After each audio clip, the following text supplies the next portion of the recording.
જય શ્રી કૃષ્ણ. સ્વાગત છે તમારું આરવી ઠાકોર કુકિંગ ચેનલમાં. તો આજે આપણે બનાવીશું લાલ મરચાંનું ખાટું મીઠું અથાણું. એના માટે મેં 250 ગ્રામ લાલ મરચાં લઈ લીધા છે અને સરસ ચોખ્ખા પાણીથી ધોઈ અને ડીટાનો ભાગ કાઢી લીધો છે.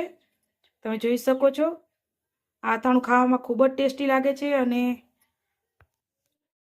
ભાખરી, રોટલી કે થેપલા સાથે ખાવાની ખૂબ જ મજા આવે છે આ અથાણું. તો શિયાળામાં લાલ લાલ મરચાં મળતા હોય છે અને હજુ સિઝન નથી જતી રહી, હજુ પણ આ મરચાં મળે છે. તો આપણે આ રેસીપી બનાવવાના છીએ અને આ અથાણું ખાવામાં ખૂબ જ ટેસ્ટી લાગે છે. તો આપણે આના વચ્ચેથી કટ કરીને અને બીજનો ભાગ આપણે કાઢી લઈશું. તો આપણે આને વચ્ચેથી કટ કરીને બીજ અને રેસાનો ભાગ કાઢી લીધો છે. બીજ અને રેસામાં બહુ જ તીખાશ હોય છે, એટલા માટે આપણે બીજ અને રેસાનો ભાગ કાઢી લઈશું. અને જો તમારે આને ચટણીની જેમ પીસીને બનાવવું હોય તો પણ તમે બનાવી શકો છો. અહીંયા હું નાના નાના ટુકડા કરીને બનાવવાની છું. તો હવે આપણે આના નાના નાના ટુકડા કરી લઈશું. તો અહીંયા મેં આ રીતના નાના નાના ટુકડા કર્યા છે, તમે જોઈ શકો છો. હું બધા જ મરચાંના આ રીતે નાના નાના ટુકડા કરી લેવાની છું. અને તમારે જો પીસીને બનાવવું હોય તો ચટણીની જારમાં તમે પલ્સ ઉપર પીસીને પણ આ અથાણું બનાવી શકો છો. પણ મને ટુકડા વધારે ગમે છે, એટલા માટે હું આ રીતે ટુકડા કરવાની છું. આપણે બધા મરચાંને આ રીતે કટ કરી લીધા છે અને મેં 250 ગ્રામ મરચાં લીધા છે. 250 ગ્રામ મરચાં લીધા હતા એટલે 250 ગ્રામ ખાંડ લીધી છે. તમારે ગળ્યું ઓછું કરવું હોય તો તમે 200 ગ્રામ ખાંડ પણ લઈ શકો છો અને ખાંડની જગ્યાએ તમે ગોળ પણ વાપરી શકો છો. અને અહીંયા 1 ચમચી જેટલા લીંબુના ફૂલ લીધા છે.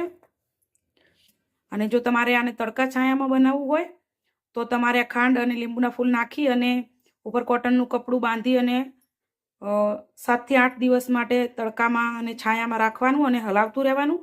એ રીતે પણ તમે કરી શકો છો. આપણે ડાયરેક્ટ ગેસ ઉપર કરવાના છીએ એટલે હવે આપણે ચાલો ગેસ ઉપર કઢાઈ મૂકી દઈએ. આપણે ગેસ ઉપર કઢાઈ મૂકી દીધી છે. હવે આપણે એમાં તેલ નાખીશું. તમારે તેલની જગ્યાએ સરસું વાપરવું હોય તો પણ વાપરી શકો છો. અહીંયા મેં સિંગ તેલ લીધું છે અને તેલ થોડુંક ચડિયાતું નાખવાનું. તેલ જે છે અથાણામાં બગડવા નથી દેતું, એટલા માટે આપણે તેલ થોડુંક ચડિયાતું નાખીશું. હવે આપણે જે મરચાં કટ કરીને રાખીએ છીએ આપણે આમાં નાખી દઈશું. જે આપણે તડકા છાયામાં બનાવીએ એમાં આપણે તેલ નથી નાખતા, પણ આપણે ગેસ ઉપર બનાવીએ છીએ એટલે આપણે આમાં તેલ નાખ્યું છે. અને આ અથાણું આખા વર્ષ માટે એવું ને એવું રહે છે, બિલકુલ બગડતું નથી. સરસ આપણે મિક્સ કરી લેવાનું છે. અને મરચાં તાજા હોય એવી પસંદ કરવાની, કડક મરચાં લેવાના અને થોડાક આમ એકદમ લાઇટ લાલ કલર હોય એવા નહીં લેવાના. થોડા આમ કાળા પડી ગયા હોય, આમ લાલ એકદમ ડાર્ક લાલ હોય એવા લેવાના. એ તીખાશ ઓછી હોય છે એમાં, એટલે એનું અથાણું બહુ મસ્ત બને છે. ગેસની ફ્લેમ આપણે મીડિયમ રાખવાની છે. હવે આપણે આમાં સ્વાદ પ્રમાણે મીઠું નાખીશું.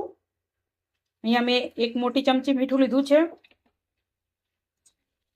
મીઠું પણ અથાણાને સારું રહે, પ્રેઝર્વેટિવનું કામ કરે છે. અથાણું મીઠું થોડુંક ચડિયાતું હોય તો જલ્દી બગડે નહીં. અને આપણે અત્યારે મીઠું નાખી દઈએ એટલે અંદરથી પાણી છૂટું પડી જાય, એટલે પાણી પણ જે અંદર હોય એ બધું બળી જાય, એટલે આપણું અથાણું લાંબા સમય સુધી બગડતું નથી.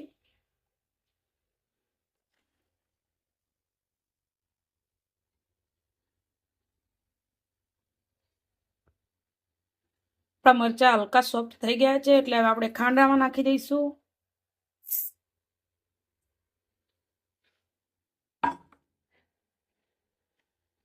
સરસ મિક્સ કરશું.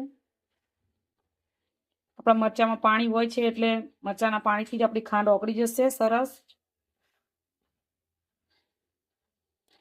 ગેસની ફ્લેમ મીડિયમ રાખવાની છે, હાઈ નથી કરવાની.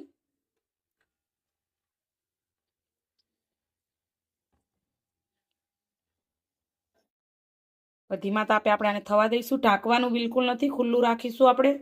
અને મીડિયમ ગેસ ઉપર આપણે આને થવા દેવાનું છે, ખાંડ બધી ઓગળી જાય ત્યાં સુધી. વચ્ચે વચ્ચે આપણે હલાવતા રહીશું. ખાંડ લગભગ ઓગળી ગઈ છે, તમે જોઈ શકો છો. આપણે વચ્ચે વચ્ચે આ રીતે ચલાવ્યું છે અને કલર કેટલો મસ્ત આવ્યો છે આપણા અથાણાનો. હજુ થોડી થોડી ખાંડ છે આમાં, તો તો આપણે બધી ખાંડ ઓગળી ના જાય ત્યાં સુધી આપણે આને થવા દેવાનું છે અને ગેસની ફ્લેમ ધીમી રાખવાની છે, નહીતર જો ખાંડ બળી જશે તો એનો કડવો ટેસ્ટ આવશે, એ વાતનું ધ્યાન રાખવાનું છે। આ રીતે થોડીક વાર આપણે અંદર ચમચો ફેરવતું રહેવાનું છે। આપણા મરચાં પણ સરસ ચડી ગયા છે અને ખાંડ પણ બધી ઓગળી ગઈ છે, તમે જોઈ શકો છો એકદમ સરસ બધી ખાંડ ઓગળી ગઈ છે। આ રીતે થઈ જવું જોઈએ। હવે આપણે એમાં લીંબુના ફૂલ નાખીશું। અહીંયા મેં 1 ચમચી જેટલા લીંબુના ફૂલ લીધા છે અને તમારે જો મારી પાસે જો લીંબુના ફૂલ ના હોય તો તમે લીંબુનો રસ પણ નાખી શકો છો। તો એક મોટા લીંબુને નીચોઈને એનો રસ પણ તમે નાખી શકો છો। લીંબુના ફૂલ નાખવાથી એકદમ ખાટો મીઠો ટેસ્ટ આવે છે। સરસ મિક્સ કરી લેવાનું છે હવે આપણે આને, અને સાવ ઠંડુ થાય પછી આપણે આમાં 3 ચમચી મેં અહીંયા અચાર મસાલો લીધો છે, એ આપણે આમાં નાખીશું। પણ ગરમ હોય ત્યારે નહીં નાખવાનું, નહીતર અચાર મસાલો બળી જશે ને એનો સ્વાદ બરોબર નહીં આવે। એટલે એકદમ બધું સરસ ઠંડુ થઈ જાય પછી આપણે આમાં અચાર મસાલો નાખીશું। આપણું અથાણું એકદમ સરસ ઠંડુ થઈ ગયું છે, તમે જોઈ શકો છો એકદમ સરસ ઠંડુ થઈ જવા દેવાનું છે। હવે આપણે જે અચાર મસાલો લીધો છે એ આપણે આમાં નાખી દઈશું।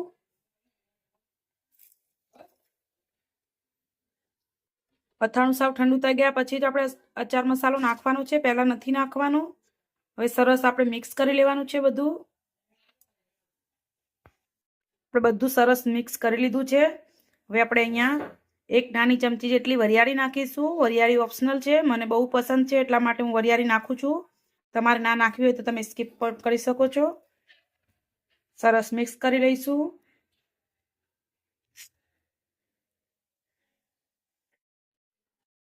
ને હવે આપણે આને એરટાઈટ ડબ્બામાં ભરીને આખા વર્ષ માટે રાખી શકીએ છીએ। આખા વર્ષમાં બિલકુલ બગડતું નથી। પણ આપણે ગમે ત્યારે અથાણું લઈએ તો કોરી ચમચી જ અંદર નાખવાની, પલળેલી ના નાખવાની, એ વાતનું તમે ધ્યાન રાખજો અમુક વસ્તુનું, તો તમારું અથાણું આખા વર્ષ સુધી બિલકુલ નહીં બગડે અને એવું ને એવું રહેશે।